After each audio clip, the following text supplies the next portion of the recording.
The scream tore through the winter silence like a knife through fabric, and Laura Everett knew in that instant that her sister was dying. She dropped the firewood she had been gathering and ran toward the abandoned mining shack where they had taken shelter from the blizzard 3 days ago. Snow whipped against her face, stinging like needles, but she barely felt it. Her boots sank deep into the drifts with each step, slowing her down when every second mattered. The wooden door hung partially open, banging against the frame in the bitter wind, and when Laura burst inside, the scene before her confirmed her worst fears. Margaret lay on the makeshift bed of pine branches and blankets, her face pale as the snow outside, her nightgown soaked with blood and birthing fluids. Between her legs, barely moving, was a tiny infant still connected by its cord. Margaret's eyes were open but unfocused, her breath coming in shallow, irregular gasps. "Maggie, no, no, no," Laura sobbed, falling to her knees beside her sister. She had helped with births before back in Missouri, had seen her mother deliver 4 younger siblings. But this was different. This was wrong. There was too much blood, far too much, pooling beneath Margaret's body and seeping into the pine needles. "Take her," Margaret whispered, her voice barely audible above the howling wind outside. "Promise me, Laura. Promise me you will take care of my baby." Laura's hands shook as she pulled off her coat and wrapped it around the infant, using her pocket knife to cut and tie off the umbilical cord the way her mother had taught her. The baby was a girl, tiny and perfect, with a small cry that seemed impossibly loud in the freezing shack. Laura cleaned the infant's mouth and nose, then bundled her against her chest for warmth. "I promise, Maggie. I promise I will raise her as my own. But you have to fight. Please fight." Margaret's hand found Laura's, her grip weak. "Tell her about me. Tell her I loved her. Tell her about Robert, about how we were going to California to start fresh." A tear slipped down her pale cheek. "Tell her we wanted her so much. You can tell her yourself. Stay with me, Maggie. Please stay with me." But Margaret's eyes were already growing distant, her breathing more shallow with each passing moment. Laura held her sister's hand and sang the lullaby their mother used to sing, her voice breaking with grief, while the newborn squirmed against her chest and the storm raged outside. When Margaret took her last breath, the sun was setting somewhere beyond the thick clouds, painting the world in shades of gray. Laura did not know how long she sat there, holding her dead sister's hand while cradling her newborn niece. The temperature in the shack continued to drop as night fell. The baby needed warmth, needed food, needed so many things that Laura could not provide in this frozen wasteland. They were 2 days from Fairplay, Colorado, the nearest town, and Laura had been counting on her sister's help to make the journey. Now, Margaret was gone, and Laura was alone with a newborn in the middle of a blizzard with no horse, no wagon, and barely any supplies. She forced herself to stand, to think, to plan. The baby needed to nurse, but Laura's body could not provide that. She found the small canteen of milk they had been rationing, warmed it against her skin, and let drops fall into the infant's mouth from her finger. It was not enough, but it was all she had. The night was the longest of Laura's life. She kept the baby tucked inside her shirt against her skin, sharing body heat, while she tried to keep the small fire going with the last of their wood. She talked to the baby, to Margaret's body, to God, to anyone who might be listening. She made plans and discarded them. She considered her options and found them all wanting. When dawn finally came, gray and cold and unforgiving, Laura knew what she had to do. She wrapped Margaret's body as best she could in the remaining blankets, then prepared to carry the baby toward Fairplay. It was a desperate plan, probably a fatal one, but staying in the shack meant certain death for both of them. She had just stepped outside, the baby bundled against her chest and her few possessions tied in a cloth on her back, when she heard the sound of a horse. At first she thought she was imagining it, that grief and exhaustion had finally broken her mind. But then she saw him, a dark figure on horseback emerging from the gray landscape like a ghost made solid. The man was tall in the saddle, wearing a heavy coat and a wide-brimmed hat crusted with snow. He rode a sturdy bay horse that looked exhausted but still game. When he saw Laura standing in the doorway of the shack, he pulled up short, his hand moving instinctively to the gun at his hip before he saw the baby in her arms. "Madam," he called out, his voice rough from the cold, "are you all right?" Laura wanted to laugh at the absurdity of the question, but what came out was a sob. "My sister," she managed to say. She died. Last night. Childbirth. The man dismounted quickly, tying his horse to a broken fence post before approaching. He was younger than Laura had first thought, probably no more than 25, with a strong jaw dark with stubble and eyes the color of storm clouds. His face was weathered by sun and wind, but kind lines formed around his mouth when he spoke. "Name is Daniel McCoy," he said, stopping a respectful distance away. "I have been riding from my ranch south of here, trying to beat the storm. Is that baby all right? She is cold and hungry, but alive. I do not know how to keep her that way." Daniel stepped closer, his eyes taking in the situation with quick intelligence. "How long since she fed?" "She has not fed. I have been giving her drops of milk, but it is not enough. I do not have what she needs." Daniel nodded, his expression grave.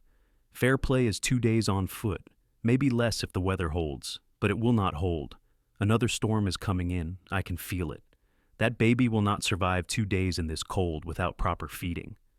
"Then what do I do?" Laura felt tears freezing on her cheeks.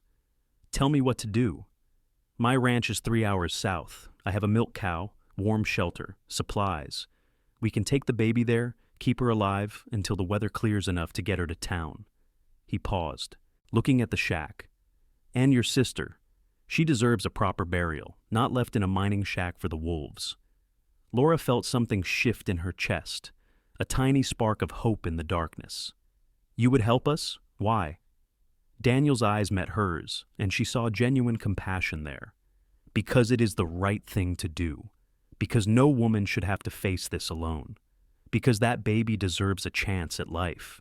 He moved toward the shack. "Let me see your sister. We will wrap her proper and secure her to my horse. You will ride with the baby. We move now, before the next storm hits." Laura wanted to protest, to say she could walk, but she knew that would be foolish pride talking. The baby's life depended on accepting this stranger's help, no matter how much it grated against her independence. She followed Daniel into the shack, watching as he looked at Margaret's wrapped body with respect. "She was young," he said quietly. 22. We were going to California to meet her husband. He went ahead 6 months ago to establish their claim, find work. She was going to surprise him with news of the baby." Laura's voice broke. "Now they are both gone, and this little girl has no one but me." "Then she has someone," Daniel said firmly. "That is more than many children have in this world. You did not abandon her. You stayed with her through the night in a frozen shack. That takes courage." He worked efficiently, using rope from his saddlebags to secure Margaret's body. His movements were respectful, careful, treating the dead woman with dignity. Laura found herself grateful for this stranger's presence, for his calm capability in the face of tragedy. Getting Margaret's body onto the horse was difficult work, made harder by the cold and the wind that had picked up again. Daniel finally secured her behind the saddle, then helped Laura mount in front. The baby whimpered at the movement, and Laura adjusted her position to keep the infant warm and secure. "Hold tight," Daniel said, swinging up behind Laura. His arms came around her to hold the reins, surrounding her and the baby in an extra layer of warmth. "The ride will be rough, but the horse is steady. Just keep that little one covered." They rode south through the frozen landscape, the horse picking its way carefully through snowdrifts and icy patches. Daniel kept up a steady stream of conversation, partly to keep Laura awake and alert, partly to distract her from her grief. He told her about his ranch, about the 2 horses and milk cow he kept, about the chickens that refused to lay eggs in winter no matter what he did. His voice was deep and steady, and Laura found herself leaning back against his solid warmth without meaning to. "How long have you had your ranch?" she asked, needing to focus on something besides the cold and the baby's occasional whimpers. 3 years. I came out from Kentucky in 1878, worked as a ranch hand for a year, then bought a small spread with my savings. It is not much, but it is mine. 100 acres, a decent house, good water. I run about 20 head of cattle, do some trapping in winter." He paused. "It gets lonely sometimes, but it is a good life." "Do you have family back in Kentucky?" "Parents and 2 brothers. They write sometimes, tell me I am crazy for choosing Colorado winters over Kentucky bluegrass. Maybe they are right." She could hear the smile in his voice. "What about you? Where are you from?" "Missouri. Our parents died 2 years ago of influenza. It was just Maggie and me after that.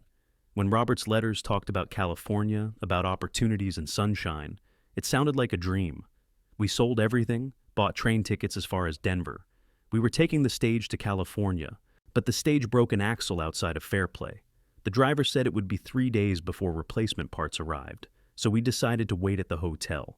Then Maggie went into labor early, 2 weeks before we expected, and everything happened so fast. Laura felt the memories pressing in, threatening to overwhelm her. We thought we would make it. The hotel keeper said the doctor was due back from Denver that afternoon. But the storm hit, and Maggie's pains got worse, and the doctor never came. We could not stay at the hotel, could not afford it, and did not want to burden them with a birth. So we found that shack, thought we could manage on our own. I have helped with births before. I thought I knew what to do. This was not your fault, Daniel said firmly. Sometimes births go wrong, even with a doctor, even with everything right. Sometimes women die. That is the hard truth of it. You did everything you could. They rode in silence for a while. The only sounds the crunch of snow under the horses' hooves and the whistle of wind through the rocks. The baby grew quieter, worrying Laura, but when she checked, the infant was simply sleeping, her tiny face peaceful.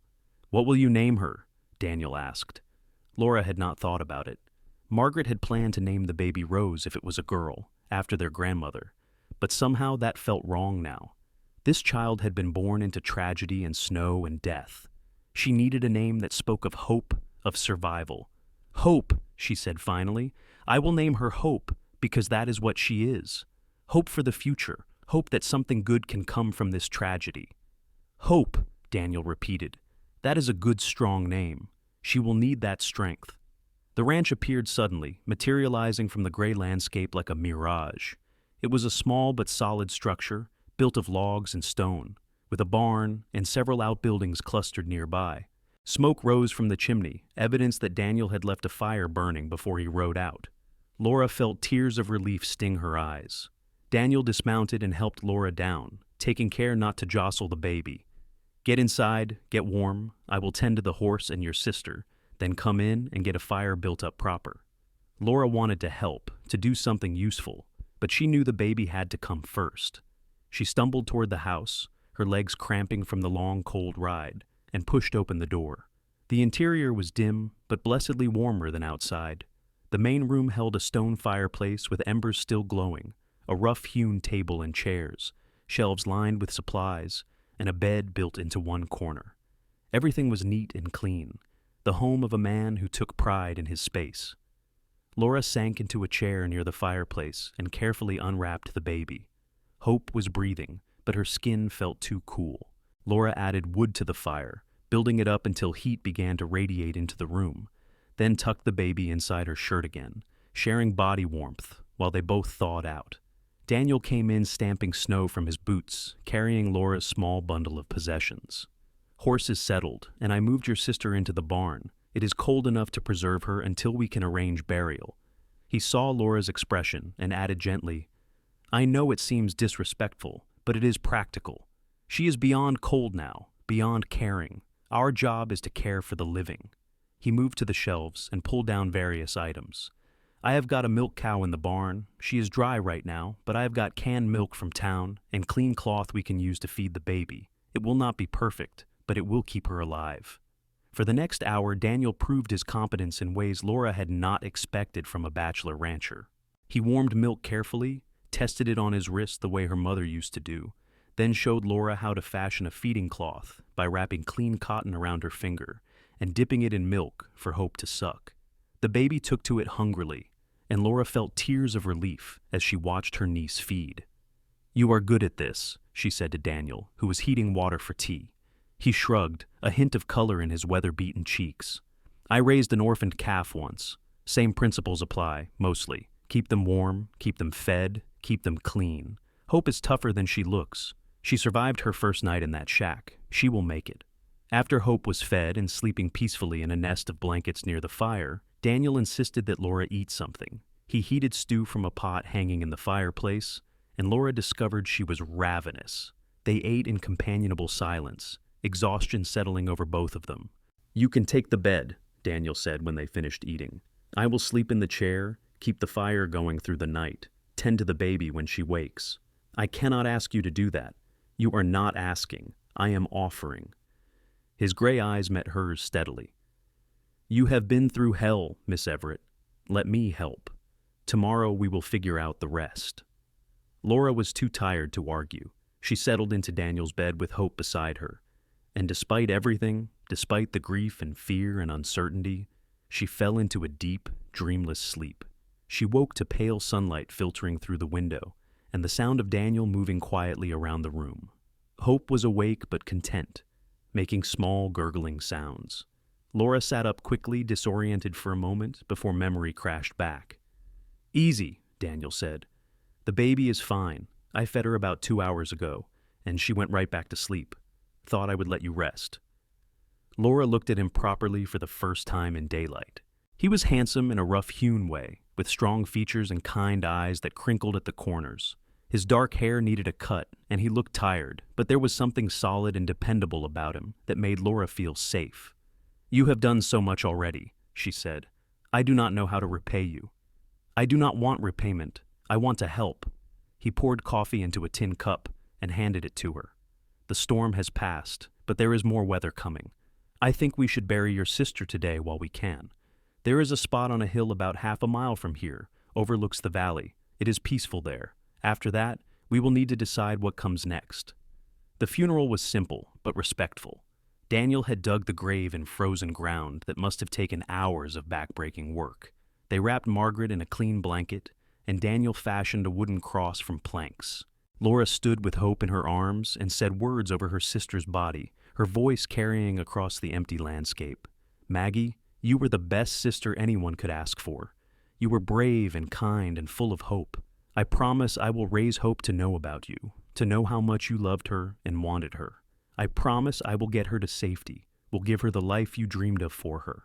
Rest now, dear sister. Your journey is done. Daniel said a short prayer, his voice gentle, and then they filled in the grave together, Laura working one-handed while holding the baby. When it was done, Laura placed wildflowers she had pressed in her Bible on the fresh earth, though they seemed inadequate against the vast white landscape. Back at the ranch, Daniel made more coffee while Laura fed Hope again. The baby seemed to be thriving, her color better and her cries stronger. Laura marveled at the resilience of new life, at how Hope seemed determined to live despite the tragedy of her birth. What will you do now? Daniel asked, settling into the chair across from her. I need to get to California, to find Robert and tell him about Margaret and Hope. He deserves to know. He deserves to have his daughter. The words hurt to say because Laura already loved this tiny being with a fierce protectiveness, but it was the right thing to do. Do you know where in California? A town called Sacramento. He is working for a lumber company there, or was 6 months ago. I have his last letter with the address. Daniel was quiet for a long moment, staring into the fire. California is a long journey with a newborn, especially in winter, and you cannot go alone. I have no choice. You have choices. You could stay here for a few months until Hope is bigger and stronger and the weather is better for travel. I have got room, and I could use help around the place. I would pay you wages, proper wages, for cooking and cleaning and such. It would give you time to save money for the journey. Make sure Hope is thriving before you take her across the mountains. Laura stared at him. You would let us stay here? A strange woman and a baby? You are not strange. You are a woman in need, and I am a man who can help. It is as simple as that. He met her eyes. I know it is not proper by most standards, you staying here with me without a chaperone. But these are unusual circumstances, and I would not take advantage. I have got a bunkhouse that needs fixing up. I could sleep there, give you the house. We would be neighbors, not anything inappropriate. Why would you do this for us? Daniel looked down at his hands. I told you about my ranch, about how it is a good life but lonely. Maybe I need the help, need the company, as much as you need the shelter. Maybe I want to see that baby thrive, know that I did something good in this world. Maybe I just cannot stand the thought of you trying to cross the mountains alone with a newborn in winter. He looked up at her. Does the reason matter? Laura thought about it. The practical part of her said this was the smart choice, the safe choice. But another part of her, the part that had been raised with propriety and rules, rebelled at the idea of living unchaperoned with a man she barely knew. People will talk, she said. Let them talk. Anyone who matters will understand. And anyone who judges you for doing what you need to do to keep the baby alive is not worth worrying about. He was right, and Laura knew it. Then yes, thank you. We will stay until spring, until hope is strong enough for the journey, and I will work hard, earn my keep. I am not a charity case. Never thought you were. Daniel smiled, and it transformed his face, made him look younger and less weathered. Welcome to the McCoy Ranch, Miss Everett. It is not much, but it is home. The next few weeks fell into a rhythm that surprised Laura with its ease. True to his word, Daniel moved into the bunkhouse, which turned out to be more comfortable than he had let on. Laura took over the main house, caring for Hope, and gradually taking on more household duties as the baby's feeding schedule stabilized. She cooked meals that Daniel praised with genuine appreciation, cleaned and organized his chaotic shelves, and even tried her hand at mending his worn work clothes. Hope grew stronger each day, her cries becoming more robust, her eyes beginning to focus on faces. Laura found herself talking to the baby constantly, telling her stories about Margaret and their childhood in Missouri, singing the lullabies their mother had taught them. And increasingly she found herself talking about Daniel, about his kindness and his dry humor, and the way he always seemed to know when Laura needed a quiet moment alone. Daniel spent his days working the ranch, tending his small herd of cattle, checking trap lines, and doing the 100 small tasks that kept a homestead running. But he always made time to stop by the house midday and evening, checking on Hope's progress with genuine interest. He fashioned a cradle from pine wood, sanding it smooth and carving flowers into the sides. He brought in fresh meat from his traps and taught Laura how to cure it properly. He fixed the warped door frame and sealed cracks in the walls to keep out the cold wind. They talked in the evenings, after Hope was fed and sleeping. Laura learned that Daniel had fought briefly in the Indian Wars before coming to Colorado, that he had seen things he did not like to remember, that he had chosen ranching because he wanted to build things instead of destroy them. She told him about her childhood in Missouri, about how Margaret had always been the beautiful one, the charming one, while Laura was practical and plain. Daniel had disputed that assessment, his ears turning red when he said Laura was handsome in her own right, strong-featured and honest-faced. Winter deepened, bringing more snow and bitter cold. The ranch became its own small world, isolated from everything beyond the white landscape. Laura found herself looking forward to Daniel's visits to the house with an anticipation that had nothing to do with loneliness and everything to do with the man himself. She noticed small things about him, the way he stomped snow from his boots before entering, always considerate of her clean floors, the way his face softened when he looked at Hope, the way he listened when Laura talked, really listened, as if her words mattered. One evening in late December, a month after they had buried Margaret, Daniel knocked on the door later than usual. When Laura opened it, she found him standing in the snow holding a small pine tree. "I know it is not much," he said, looking almost shy, "but I thought, with it being almost Christmas and with the baby here, we should mark it somehow. Make it special." Laura felt her throat tighten with emotion. She had not even realized Christmas was approaching, had been so focused on survival and grief that she had lost track of dates. "Come in," she said. "It is perfect." They set up the tree in the corner of the room and decorated it with strips of cloth and paper folded into shapes. It was humble, nothing like the elaborate trees Laura remembered from her childhood, but it was beautiful in its simplicity. Daniel produced a small package wrapped in brown paper. "For Hope," he said, handing it to Laura. "I am not much for carving, but I tried." Inside was a wooden rattle, smooth and perfectly sized for baby hands, with small pebbles inside that made a gentle sound when shaken. Laura held it carefully, moved by the thoughtfulness of the gift. "It is wonderful," she said. "Daniel, you have done so much for us. I do not know how we will ever thank you properly. You thank me every day by being here, by filling this house with life. Do you know how quiet it was before you came? How empty?" He looked at her, his gray eyes serious. "I know you are planning to leave in spring, to take Hope to her father, and I respect that. But I want you to know that having you here, having the baby here, it has been good for me. It has reminded me why I work so hard, what I'm building for." Laura felt something shift between them, an acknowledgement of feelings that had been growing quietly over the past weeks. She wanted to reach out to him, to close the distance, but propriety and uncertainty held her back. "You have been good to us," she said softly. "Better than I had any right to expect. You are a good man, Daniel McCoy." "Just trying to do right," he said, but his voice was rough with emotion. Christmas Day was quiet, but joyful. Daniel brought over a goose he had shot, and Laura cooked it with dried apples and precious spices from her small supply. They ate together at the table, with Hope sleeping in her cradle nearby, and talked about Christmases past. Laura told stories about Margaret's love of Christmas, how she would always wake Laura before dawn to see if it had snowed, how she would sing carols off-key with such enthusiasm that their parents would laugh. The memories hurt, but they were also healing, keeping Margaret alive through words. After dinner, Daniel surprised Laura with another gift, a length of blue fabric he had bought on his last trip to Fairplay. "I know you have been wearing the same dress since you arrived," he said. "Thought you might like something new for spring."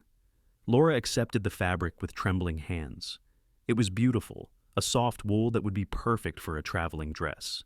But the gesture behind it moved her even more. Daniel had been planning for her departure, even as she felt herself wanting to stay. "I do not know what to say." "Say you will save me some of that goose for tomorrow," Daniel said with a grin, lightening the mood. "I have been smelling it cook all day." As winter gave way to early spring, the reality of Laura's impending departure became harder to ignore. Hope was thriving, a chubby, healthy baby with a ready smile and lungs that could wake the dead when she was hungry. Laura had sewn herself a new dress from Daniel's fabric, repaired her traveling clothes, and saved every penny of the wages Daniel insisted on paying her.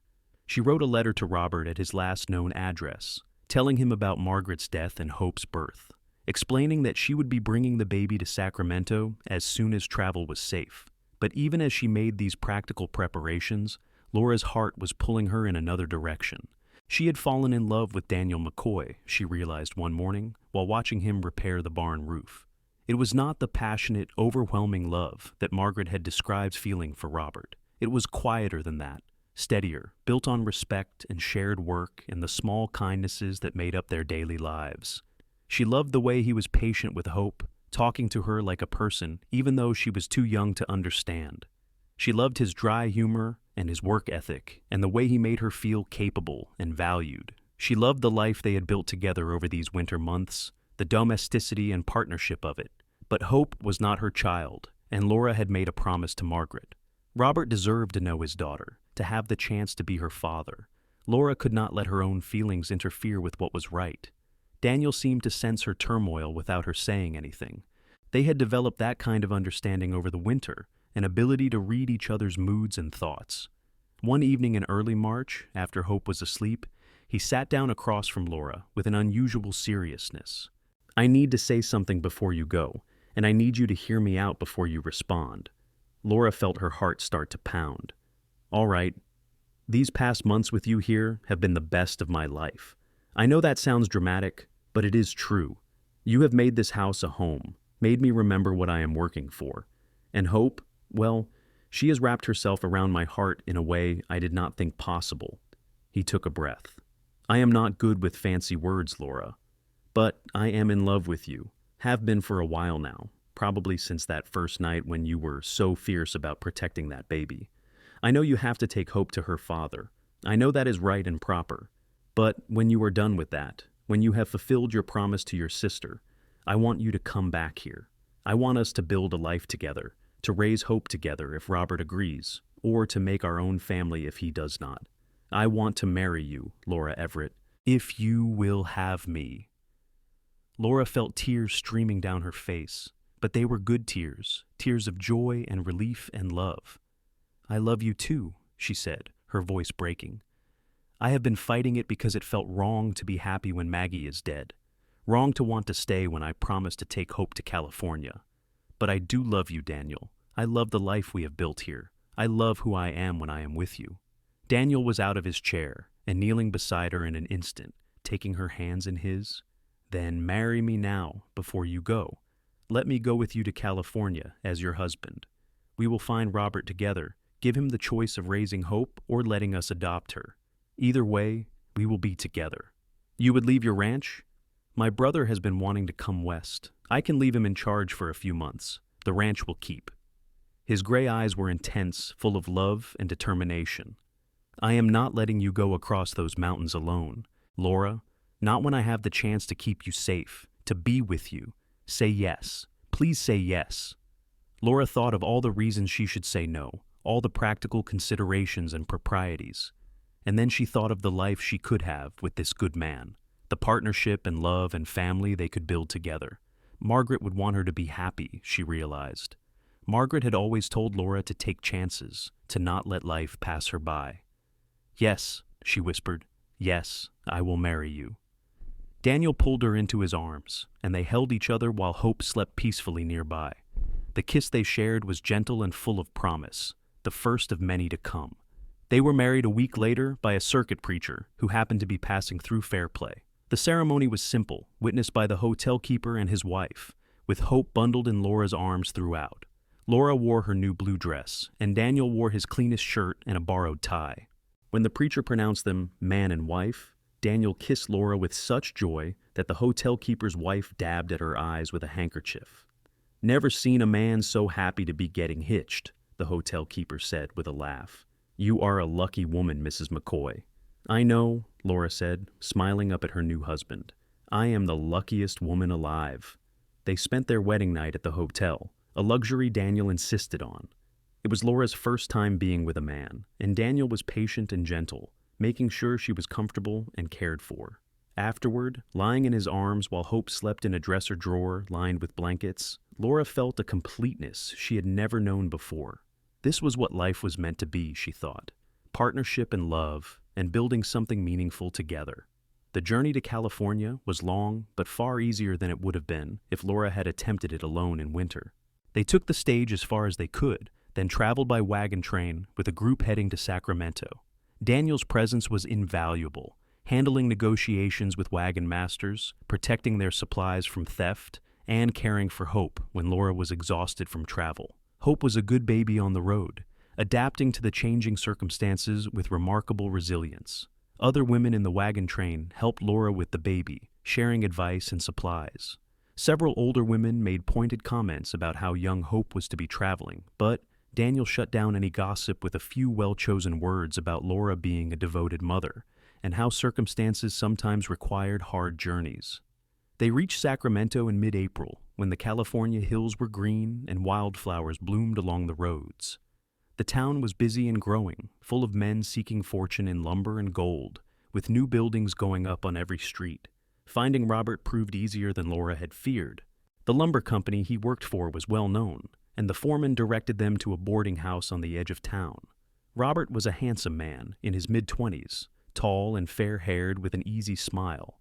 That smile faltered when he saw Daniel and Laura standing at his door with a baby in Laura's arms. "Laura!" He looked confused, then alarmed. "What are you doing here? Where is Margaret?" Laura had rehearsed this moment 100 times in her mind, but the words still came hard. "Robert, I am so sorry. Margaret died in childbirth in January. We were trying to reach Fairplay when she went into labor early. She did not survive, but the baby did. This is Hope, your daughter." The color drained from Robert's face.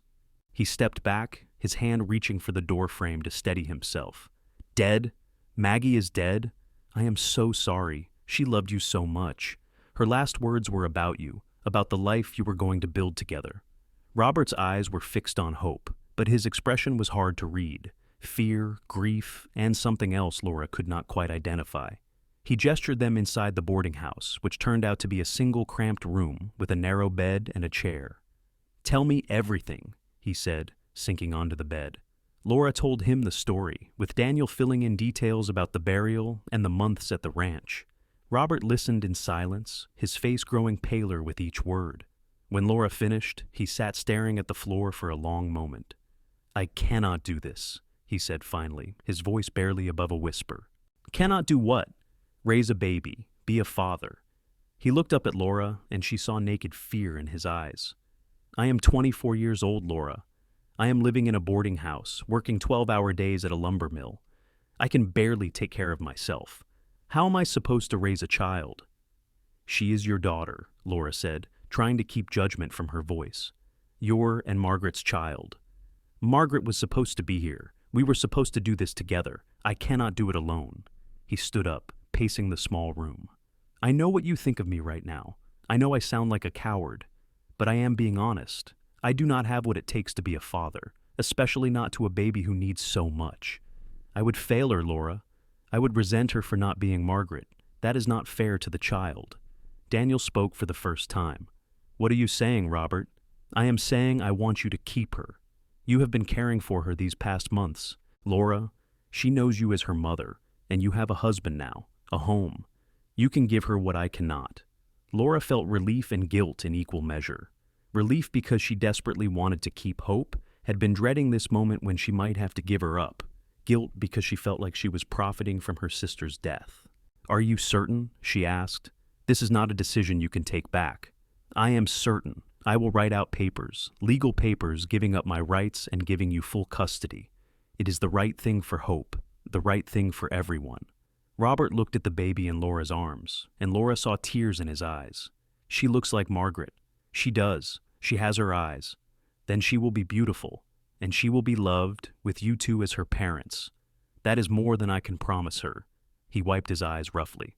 "I am sorry. I know this makes me a terrible person."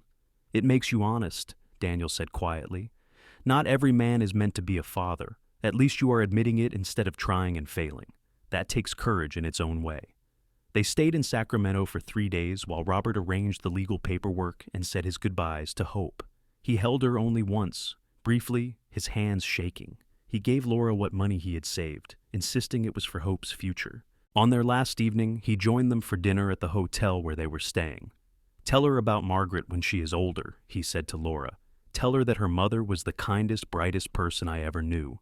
Tell her we loved each other and that she was wanted." "I will, I promise.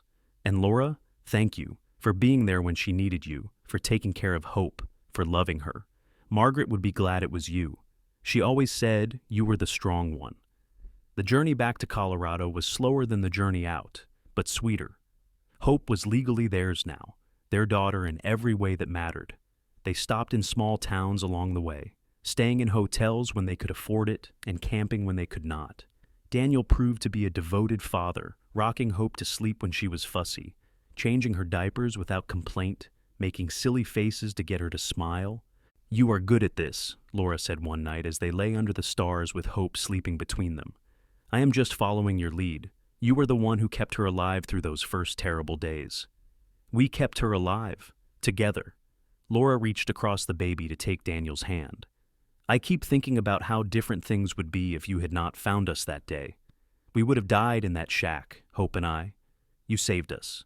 I think maybe you saved me too. I was just going through the motions before you came along, working the ranch because it needed working but not really living. You gave me a reason, Laura, you and Hope both." They reached the ranch in late May, when the Colorado landscape was green and the aspens were leafing out. Daniel's brother had kept everything running smoothly in their absence, and he greeted them with genuine warmth before heading back to Kentucky with stories of Western adventure. The ranch felt like home, in a way Laura's childhood house in Missouri never had. This was a place she had chosen, with a man she loved, raising a child they both adored. They settled back into their rhythms, with Laura managing the household and Daniel working the land.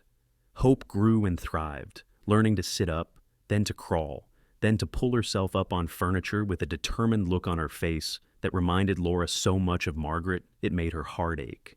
Laura told Hope stories about her birth mother, showing her the small tin-type photograph of Margaret that Robert had given them. She explained in age-appropriate ways that Hope's mama had loved her very much but had gone to heaven, and that Laura and Daniel were raising her as their own.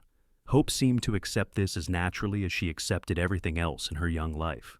The following winter, Laura discovered she was pregnant. She had suspected for a few weeks, her body feeling different in familiar ways, but she waited to be certain before telling Daniel. When she finally told him, over dinner one evening, with Hope banging her spoon on the table, his face lit up with such joy that Laura felt tears spring to her eyes. "Are you happy?" she asked, needing to hear him say it. "Happy does not begin to cover it. We are going to have a baby, Laura. Our baby." He came around the table and pulled her into his arms, careful not to crush her. "You have given me everything I ever wanted, a wife, a family, a real home. I love you so much. I love you too, so much." Their son was born the following summer. a loud and healthy boy they named David, after Daniel's father. The birth was easier than Laura had feared, attended by a doctor from Fairplay and 2 experienced ranch wives who lived nearby. Daniel paced outside for hours, coming in periodically to check on Laura until the doctor finally kicked him out for being in the way. When Laura finally held David in her arms, with Hope peering curiously at her new brother from Daniel's hip, she felt a completeness that took her breath away. "Look, Hope," Daniel said, bringing the toddler closer. "This is your brother David. You have to help us take care of him." Hope reached out a chubby hand to touch David's tiny fist, her expression serious. "Baby," she said, one of her few words. "That is right, sweetheart, your baby brother." Life on the ranch took on new patterns with 2 children. Hope was a natural big sister, always wanting to help with David, bringing him toys and singing to him in her off-key toddler voice. Laura often found herself thinking of Margaret during these moments, wishing her sister could see the beautiful girl her daughter was becoming. She kept Margaret's memory alive through stories and photographs, making sure Hope grew up knowing about her birth mother's love and sacrifice. Daniel proved to be as devoted to David as he was to Hope, making no distinction between the daughter of his heart and the son of his blood. He built them toys and told them stories and taught them about the ranch as they grew. He expanded the house, adding another room for the children and making improvements that transformed the rough cabin into a real family home. 2 years after David's birth, Laura found herself pregnant again. Their daughter Mary was born in spring, with Hope and David waiting anxiously in the other room, with a neighbor while Laura labored. Mary was small and perfect, with Daniel's gray eyes and Laura's dark hair, and her siblings adored her from the first moment they saw her.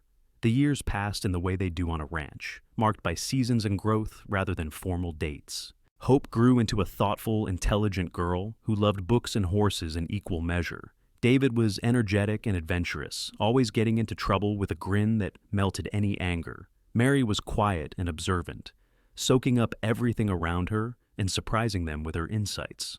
When Hope was 10, she asked Laura more detailed questions about her birth mother. They sat together in the garden Laura had planted over the years, surrounded by vegetables and flowers, while Hope looked at the tin-type photograph. "Do you think she would like me?" Hope asked. "She would love you," Laura said firmly. "You are everything she hoped you would be, smart and kind and brave." "I am glad you are my mama," Hope said, leaning against Laura. I wish my birth mama could have lived, but I am glad I got you and Papa."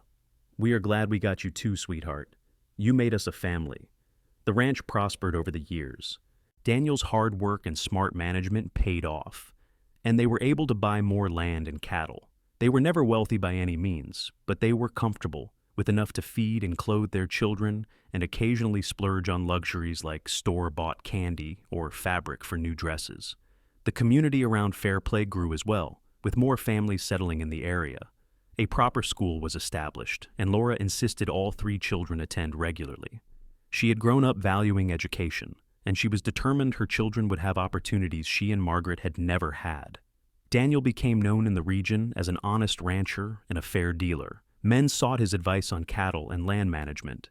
Women came to Laura for help with difficult births or sick children, her experience and calm competence making her a valued resource. The McCoy Ranch became a gathering place for neighbors, known for its hospitality and the genuine warmth of its occupants. One evening in late summer, when Hope was 15, David was 13, and Mary was 11, the family sat on the porch watching the sunset paint the mountains in shades of gold and purple.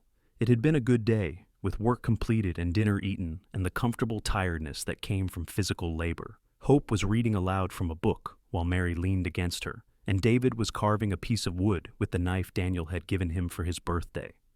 "I have been thinking," Daniel said, his arm around Laura's shoulders, "about how blessed we are, how this life we have built together is more than I ever dreamed possible." "It is more than I dreamed too," Laura said. "When I was standing in that shack holding Hope, watching Maggie die, I could not imagine ever being happy again. But here we are." "Do you think Aunt Margaret would be happy about how things turned out?" Hope asked, looking up from her book. She always referred to Margaret as Aunt, a title that honored her birth mother, while acknowledging Laura as her mama. "I think she would be very happy," Laura said. "She loved you so much, even in those few moments she had with you, and she would be glad you were growing up in a house full of love, with a father who adores you and siblings who drive you crazy." "I do not drive her crazy," David protested. "Much." They all laughed, the sound carrying across the ranch. It was a sound of family, of love, of the life they had built from tragedy and chance and choice. Laura looked at her husband and her children, at the land they worked and the home they had made, and felt a profound gratitude. That night, after the children were asleep, Daniel and Laura lay in bed talking quietly, as they often did. It was their time to reconnect after busy days, to share thoughts and plans and dreams. "Do you ever regret it?" Daniel asked. "Staying here instead of going to California like you and Margaret planned?" "Never, not for a single moment. This is where I was meant to be, with you, with our children, building this life." Laura turned to face him in the darkness. "What about you? Do you regret offering help to a desperate woman with a newborn?" "It was the best decision I ever made." "Well, that and convincing you to marry me." She could hear the smile in his voice. "I meant what I said that day I proposed. You made this house a home. You made me want to be better, do better. You were already good, Daniel. You just needed someone to see it." They fell asleep in each other's arms, the way they had for years, secure in their love and their partnership. Outside, the Colorado night was cool and clear, stars blazing overhead, the ranch peaceful under their light. As Hope grew older, she became increasingly interested in medicine. She had inherited Laura's calm capability in crisis situations and had a natural empathy that drew people to her. When she was 17, she announced she wanted to train as a nurse, perhaps even a doctor, if she could find a program that would accept women. Laura and Daniel supported her ambitions, even as they worried about her leaving the ranch. "She is so much like Margaret," Laura said one day as they watched Hope help a neighbor deliver a calf, her hands steady and sure, brave and determined to make her own way. "She is like you too," Daniel said. "That strength, that ability to face hard things without flinching, that is all you, Laura." Hope did eventually leave to train as a nurse in Denver, coming home between terms with stories of the city and the hospital and the patients she helped. David took over more responsibilities on the ranch, working alongside Daniel and proving to have a natural talent for ranching. Mary developed a love of teaching and began helping at the local school, her patience and creativity making her popular with the younger students. Laura and Daniel grew older together, their love deepening with each passing year. The passion of their early days together remained, but it was joined by a profound friendship and partnership. They knew each other's moods and thoughts without speaking, could work together in comfortable silence, and still found joy in simple moments shared. On their 20th wedding anniversary, Daniel surprised Laura with a trip to Denver. They left the ranch in David's capable hands and spent a week in the city, staying in a hotel and going to restaurants and seeing a play. It was the first time they had been away from the ranch and children since their journey to California, and the freedom was intoxicating. "We should do this more often," Laura said, as they walked through the city streets hand in hand. "Get away. Remember what it is like to just be us." "I like being us," Daniel said, stopping to kiss her in the middle of the sidewalk, not caring who saw. "Have I told you lately that I love you?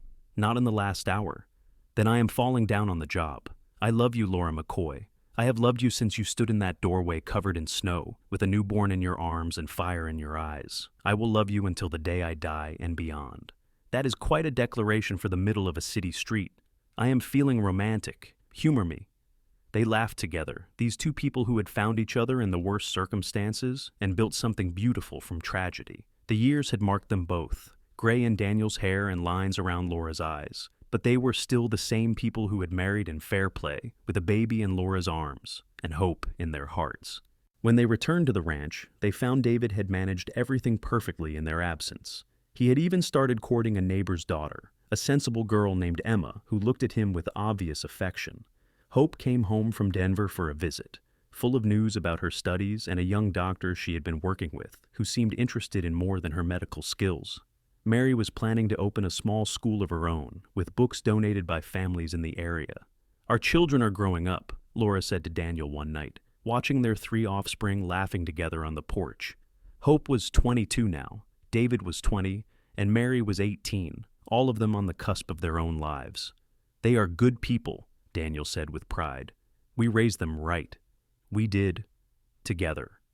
David married Emma the following spring in a ceremony at the ranch, with neighbors coming from miles around to celebrate.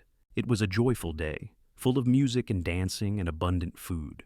Laura watched her son marry the woman he loved and felt the circle completing in a way that was bittersweet.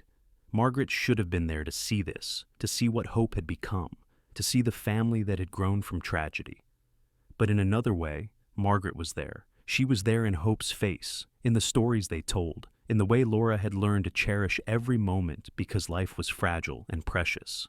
She was there in the love Laura felt for her children, in the determination to give them the life Margaret had dreamed of for her daughter. Hope returned from Denver a year after David's wedding with her young doctor in tow. His name was Thomas Wright, and he was clearly head over heels for Hope.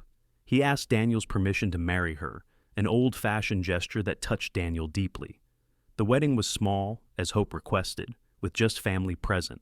Thomas promised to take good care of Hope, and Daniel responded that Hope was perfectly capable of taking care of herself, but that he appreciated the sentiment. Mary married a few years later, a quiet man named James, who shared her love of teaching. They planned to run the school together, teaching the children of fair play and the surrounding ranches. Laura cried at Mary's wedding, overwhelmed with joy and nostalgia for the days when her children were small and entirely hers. As the years continued to pass, grandchildren arrived. David and Emma had 3 boys in quick succession, keeping the ranch lively with the sound of children's laughter. Hope and Thomas had 2 girls, one of whom they named Margaret, honoring Hope's birth mother. Mary and James had a son and a daughter, both quiet and thoughtful like their parents. Daniel and Laura found themselves in the position of grandparents, spoiling the grandchildren and sending them home to their parents when they got too wild. It was a good phase of life, less physically demanding than their earlier years, but rich with family and love. On Laura's 50th birthday, the entire family gathered at the ranch for a celebration. All 3 children came with their spouses and children, filling the expanded house to bursting. There was food and music and chaos, exactly the kind of beautiful mess that comes with a large, loving family. That evening, as the sun set and the grandchildren played in the yard under the supervision of their parents, Laura and Daniel found a quiet moment on the porch swing they had installed years ago. "Can you believe this is our life?" Laura asked, watching her family through the window. "All of this, all these people, because you stopped to help a stranger in a snowstorm." "Best decision I ever made," Daniel said, a phrase that had become something of a refrain over the years. "Well, that and convincing you to marry me." "You say that every time." "Because it is true every time." He took her hand, his grip still strong, despite the arthritis that had started to plague his fingers. "I have been thinking about that day a lot lately, about how easily things could have gone differently. What if I had stayed at my ranch instead of riding out? What if I had passed by that shack without stopping? What if you had not agreed to stay? But you did stop, and I did stay, and here we are. That is what matters." "Here we are," Daniel agreed. "Surrounded by family, with a life full of love and meaning. I would not change a single thing. Not even the hard parts? Not even those? The hard parts made us who we are. They taught us to appreciate what we have." Laura leaned against her husband, feeling the solid warmth of him, the steadiness that had been her anchor for so many years. She thought about Margaret, about the promises she had made in that frozen shack. She had kept those promises, had raised Hope with love and stories, had given her the life Margaret dreamed of. And in doing so, she had found her own happiness, her own purpose. "I miss her sometimes," Laura said quietly. "Margaret. I wish she could see all of this, could know what happened to Hope." "I think she knows," Daniel said, "and I think she would be grateful. You honored her with how you raised Hope, with how you loved that baby through all those hard early days. You kept your promise, Laura. And then you built something even bigger than that promise. You built a family, a legacy." They sat together in comfortable silence, watching the light fade from the sky and the first stars appear. Inside the house, they could hear laughter and children's voices, the sounds of their family. It was the sound of life continuing, of love multiplying across generations. Hope came out to the porch carrying young Margaret, her 5-year-old daughter, who had inherited her birth grandmother's blonde hair and bright spirit. "Mama, Grandma Margaret wants to hear the story again, the one about how you and Papa met." Laura smiled, making room on the swing for Hope and her granddaughter. "It was a cold winter day in 1881, she began, "and I was in trouble. My sister had just died, and I had a newborn baby to care for, and I thought we were going to freeze to death in an abandoned mining shack. But then a cowboy appeared out of the snow, like something from a story, and he helped me bury my sister and take care of the baby. That cowboy was your Grandpa Daniel, and that baby was your mama." Young Margaret listened with wide eyes, as she always did when Laura told this story. "And then you fell in love?" "And then we fell in love," Laura confirmed. "Not right away. It took time. But slowly, over that winter, we realized we belonged together, so we got married. And we raised your mama together, and we built this ranch and this family." "I am glad the cowboy stopped to help," Margaret said seriously. "Otherwise, we would not be here." "I am glad too, sweetheart. I am glad every day." Daniel pulled them all close, his family, his legacy, his reason for everything. And in that moment, on the porch of the ranch they had built together, with the Colorado night falling around them and their family gathered inside, he felt a completeness that transcended words. The years continued their march, as years do.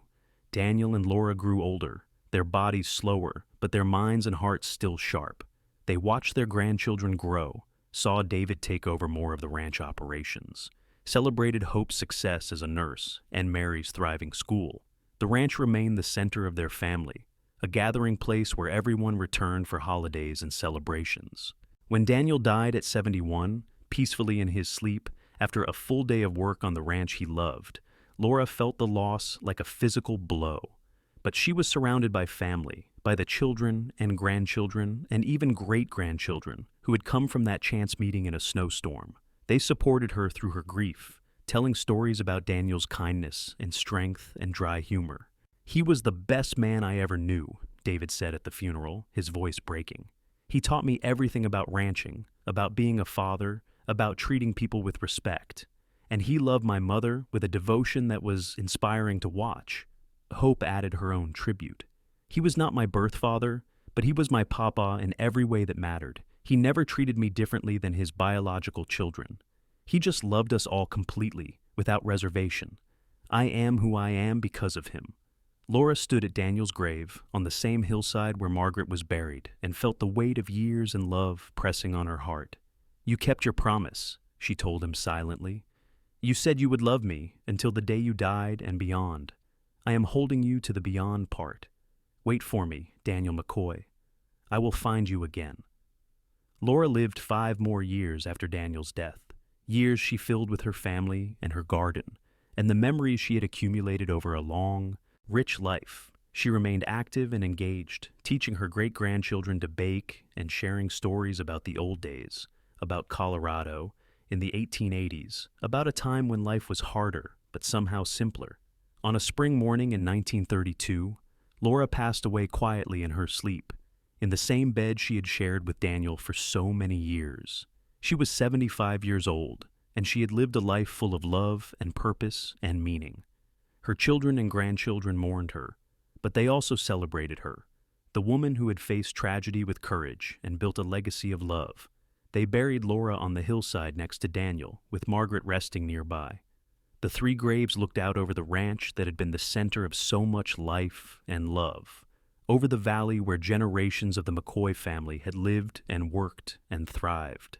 At the funeral, Hope stood with her own children and grandchildren and told them the story, one last time. The story of how a woman lost her sister in a snowstorm but found a family. How a cowboy stopped to help a stranger and discovered his purpose. How tragedy and chance and choice combined to create something beautiful and lasting. "They loved each other so much," Hope said, tears streaming down her weathered face. "From that first day when Papa helped Mama bury Aunt Margaret and took me in, they built a partnership based on respect and kindness and deep affection. They taught us all what love really means. Not just romance, though they had plenty of that, but partnership, building something together, facing hard things side by side. That is their legacy. That is what they left us."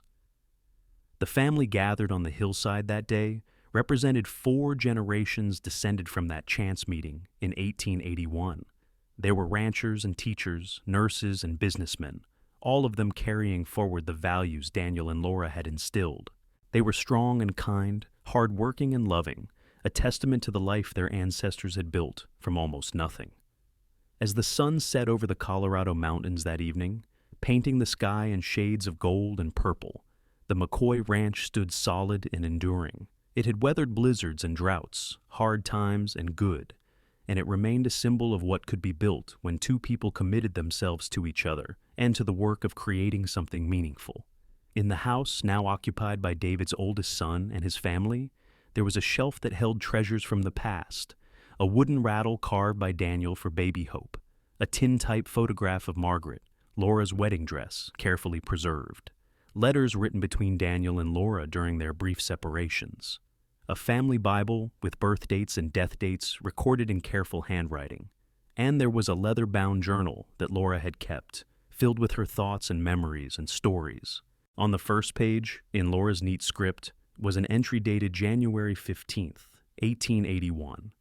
Today, a cowboy named Daniel McCoy saved my life and Hope's life. He appeared out of a blizzard like an answer to prayer, and he helped me bury my dear sister Margaret. He has offered us shelter and safety, asking nothing in return but the chance to help. I do not know what the future holds, but I am grateful for this day, for this man's kindness, for this second chance at life. And on one of the last pages, dated just weeks before Laura's death, I have lived a blessed life, far beyond what I imagined possible on that terrible day when Maggie died. Daniel gave me love and partnership, and a family that has grown beyond my wildest dreams. Hope has become a woman of strength and compassion, raising her own children with the same love we gave her. David and Mary have built good lives, filled with purpose and joy. I am ready to rest now, ready to see Daniel again and tell Margaret all about the beautiful daughter she gave me to raise. I am ready to close this chapter, knowing the story will continue without me. The legacy of love we built, Daniel and I, will live on through generations. That is enough. That is more than enough. That is everything. The ranch continued, as ranches do. The family continued, as families do. The love that Daniel and Laura had built from tragedy and chance and choice continued, passing from generation to generation, a light in the darkness, a warmth in the cold, a testament to the enduring power of compassion and commitment.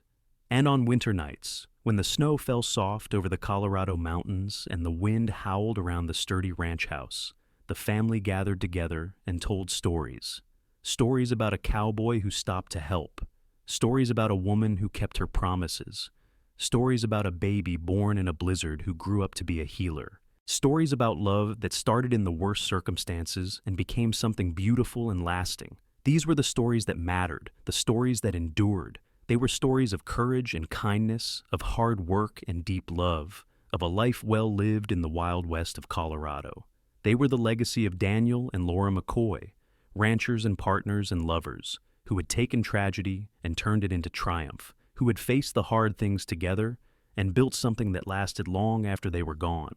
And in the end, that was the greatest gift they could have given. Not wealth or fame or easy living, but love. Deep, enduring, transformative love that had started with a stranger helping another stranger in a snowstorm and grown into something that shaped generations. That was their story. That was their legacy. That was their gift to the world.